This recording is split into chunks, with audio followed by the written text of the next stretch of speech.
Hello, very good afternoon, HR professionals.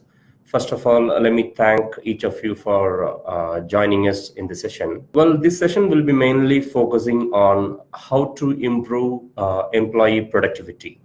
This is one of the major challenge which we are facing in each and every organizations throughout the world, managing the manpower, managing the employees and how to utilize them to the fullest. So in this presentation and during this webinar, we will be covering the aspects which are involved and supports in improving employee productivity, and also what are the next steps we can take in order to improve the same. Then we also cover some of the interesting statistics which are related to the employee productivity. Fine. The most important question is, are your employees productive? You may have as a HR, you might be managing like more than hundreds of employees in your organization. But are you making sure like they are productive and they are contributing to the whole? So let's see some of the interesting statistics which are related to employee productivity. These statistics have been sourced from some of the online sources, which will give you a better clarity on what are we talking about. So the first one is like average employee works only 2 hours and 53 minutes per day.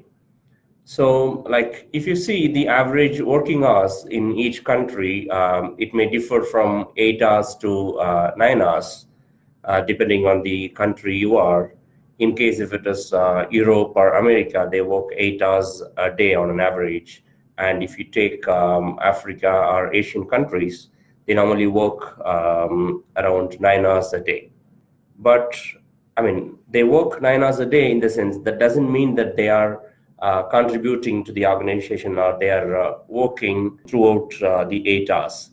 On an average, according to certain surveys done by Bitbounds, they're reporting that only 2 hours and 53 minutes are effective work hours by each and every employee.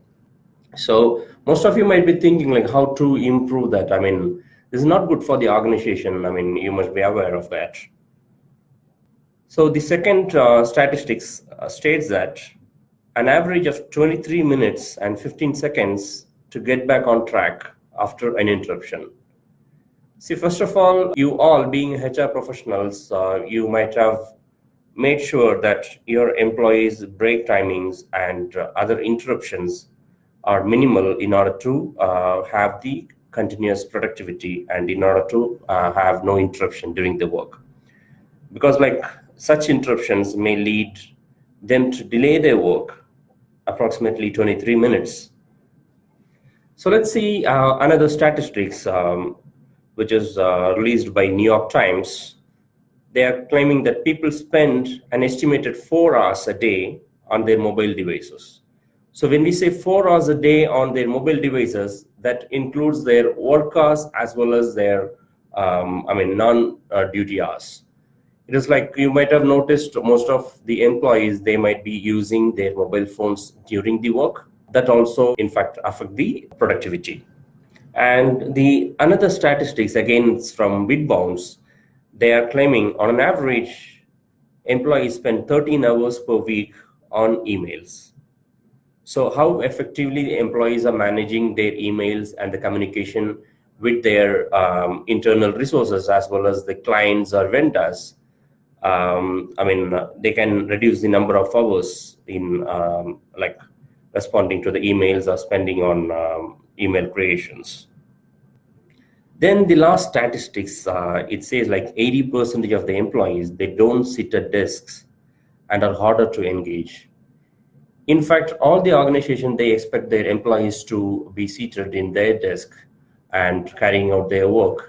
Of course, like some of the works need, regular interaction, direct interaction with other team members. They may move from their desk to other desks and interact with them, or they move to the meeting rooms. But in general, like most of the employees, even if their job is to do a desk, like they move around to other desks and other areas within the organization, and which is being harder for the organizations to to engage with them. So let's see what are the ways we can improve our employee productivity. The first one is like employee engagement. So according to the statistics, it says like highly engaged teams are 21% more productive and have 28% less internal theft than those with low engagement. Then the second one is internal communication. Productivity will increase by 20 to 25% in companies where employees are connected. So keeping employees connected, keeping teams connected, it is one of the crucial part of the employee productivity. Then the third one is recognition and rewarding. 78% of workers work harder and with more drive when their efforts are being rewarded. So the companies, being a HR professional, you should make sure that your employees are getting rewarded for the work they did and they are recognized for the achievements they have made. Then the fourth one is upskilling employees. Well, some of the employees might be contributing well. Some of the employees, they may lack in skills or knowledge. So, being a HR professional, it is your duty to make sure all the employees are having the sufficient skill levels and they are provided with the proper trainings as well as the continuing education programs as needed. So let's see about the employee engagement. See, there are different aspects involved in employee engagement. One is innovative work approach, improved retention rate, satisfied and happy employees, and increased employee productivity. See, as I mentioned earlier, like when you engage more with your employees, they will come up with more innovative approaches. It will help them to achieve their goals. Then, of course, like it improves the retention rate as they understand that the organization cares for them. Then when we talk about the satisfied and happy employees, like of course, like the engagement and the official communication, if it is streamlined between employees and the employers, it makes the employees happy and it gives them satisfaction as well. Then let's look into increased employee productivity. So engaged employees are innovative and always have an idea or two about what they can do better. So they will always come up with new ideas. They will come up, proactively initiate new things when you keep engaging with them. So the second point is the internal communication. So, if you look at this particular graph, they have segregated into three, like interaction, workers' tasks, increased value added time, then productivity improvement. And also they are comparing these three aspects with other factors like reading and answering email, searching and gathering information, communicating and collaborating internally. So, according to the data of McKinsey Global Institute analysis, it claims that companies that promote collaboration are 5 times more likely to be high performing. So it's not just about the internal communication, it is all about collaboration, like how organizations are effectively collaborating with the employees, how they are making them comfortable. So let's see the next aspect, which is recognition and rewarding. So we are comparing 3 aspects and we are also seeing the impact of those aspects. For example, when we recognize accomplishments, it makes employees happy. When we incentivize teamwork, it improves employee retention. When employee recognized, it is like it cultivates a culture of self-improvement. So it's all depends on the organization and the HR team, how effectively they are recognizing and rewarding their employees. The fourth one is like upskilling employees. We have already seen that if an employee is delivering less than what the organization expects, that doesn't mean that that employee is not capable. It means that employee needs some more support in terms of training, in terms of skill development or in terms of like continuing his education, etc. So you have to identify in such a way that what kind of skills are required by the set of employees, and you have to segregate them, whether you have to provide them training or you have to provide them with continuing education programs or any skill development programs. So you have to decide on like what exactly they need, and accordingly we can plan of upskilling their skills. So when we upskill employee skills, it considered as a valuable investment for the organization. Some organizations may feel like, if we are training employees or if we are giving any, education support to the employees, that may cost us more or that needs lots of investment. Yes, that is true, but it worth. The reason is when you are investing on your employees, especially for their skill development or for their continuing education. For example, if they have completed only the graduation, you may help them to do their master graduation or PhD programs as well. So when they are gaining new set of knowledge, it also helps them to perform their work well.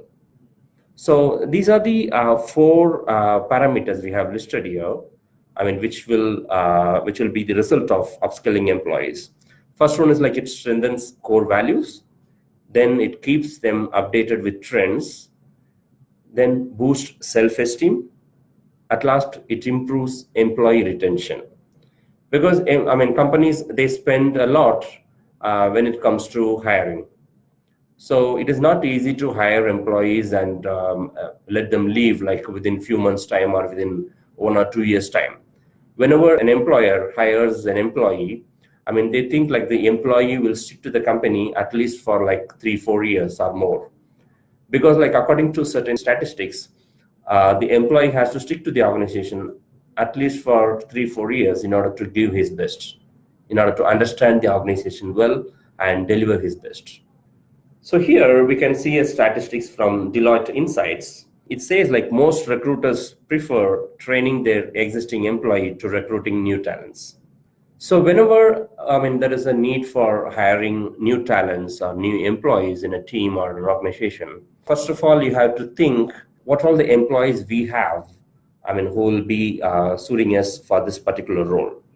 Maybe they need some sort of training or additional courses or some sort of skill development or some on-the-job training. So you have to decide like, okay, these are the employees are there. What kind of training or knowledge transfer is needed for them? So accordingly, you have to plan and move ahead.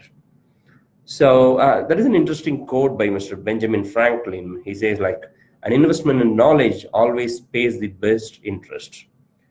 That is, applicable for our case as well. Like when we talk about upskilling employees, this is like one of the most suitable quote. So here, let's see, why does employee retention matter? See, upskilling your employee would be the best option to increase the employee retention rate. Because as I said earlier, like it costs a lot to hire an employee and bring him or her into the process of an organization. Because the organization might be following certain processes, policies, and the work culture, and they have different standard operating procedures as well. So whenever an employee joins the organization, it may take some time for those employees to get close to what the organization is following for years. So that is the reason we propose to have more employee retention rather than hiring new employees whenever there is any requirement. Well, here we have listed out some of the statistics from Forbes and GJ Consultant. So they claim that 87% of HR leaders say improving employee retention will be a crucial issue over the next 5 years. So they are anticipating that employee retention will be a critical issue and it's crucial in the next 5 years. So most of the organization, they started working on several programs for employee retentions. And the second one, it says like 87% of millennials claim that professional development and career growth are very important. When you are as an employee, when you're working for an organization, and if you feel your organization takes care of you and your career growth, your skill development, your further studies, definitely, I mean, your attachment towards the organization will be tightened, and the dedication, responsibility, everything will be changed when you feel that your employer started supporting your education or skill development. Then the third statistic says like 40% of employees with poor training leave their jobs within the first year. So if employee, for example, retention is one of the major problem in your organization, you have to see whether you are providing them proper training, because this might be one of the core reason for leaving employment, that reason like why your employees are leaving you. Then the last statistic says like 24% companies that invest in employee training enjoy 24% higher profit margin than the companies who don't. So as I mentioned earlier, whenever you invest certain amount of money in employee training or skill development, of course you will get the return on investment through the profit, through their productivity increase. So here we recommend to proceed with Texila American University's tailor-made part-time courses for your employees. If your organization looking for hiring new employees or giving more training or skill development, additional courses for your employees, of course, Texila American University's part-time courses will suit your employees. It's not just your common employees, it also suits your executive level employees. And Texila American University offers 15% exclusive discount for corporates who are taking Master of Public Health or Master of Business Administration courses. So each of these courses, like the duration of the course is 2 years. And if you want to be eligible to join Master of Business Administration, you must have completed a bachelor degree in any stream. That is sufficient to join Master of Business Administration. In case if you want to join Master of Public Health, you should have completed your bachelor degree in any of the science stream or related sectors. That will make you eligible for joining the part-time program. So let us see like how our part-time programs will help you. The reason why we introduced part-time programs is like most of the employees are working professionals who want to do their higher studies. They are having difficulties in traveling to colleges and skipping their regular work. Of course, like we don't want you to skip your regular work. Instead, you can continue your work, and once a week, you can visit us, and you can spend 2 hours with us, with our mentors and faculties, and you can get your doubts clarified. In case if you are outside the city, for example, the part-time programs are suitable for the employees who are based in Lusaka. In case if you are from some other cities other than Lusaka, you may choose our DBLP programs, which are like distance and blended learning programs. The main difference between the part-time program and distance learning program is that in the part-time program, you will be visiting our campus, which is located in Lusaka, once a week in order to have direct interaction with the faculties and to get the doubts clarified. And apart from that, you will also have online study materials, which will give you access throughout the course and all the modules of the course. And when we talk about our distance and blended learning program, it covers like the online as well as the mentored program. For example, like you will be having an online course, which means like you will have all the materials available online. And also you have a dedicated student mentor who can support you over the call or through other communication means whenever you have any queries or if you have any concerns or any doubt clearing sessions. So if you have any questions, you can post your questions in the comments. We will be happy to assist you. Or you can contact us anytime with the given contact details. We have given you a mobile number, email address, And also, if you need more details, you can visit our website, which is zm.tauedu.org. Thank you so much for attending this webinar, and it was so nice connecting with you all, and we will be happy to address any of your concerns or queries.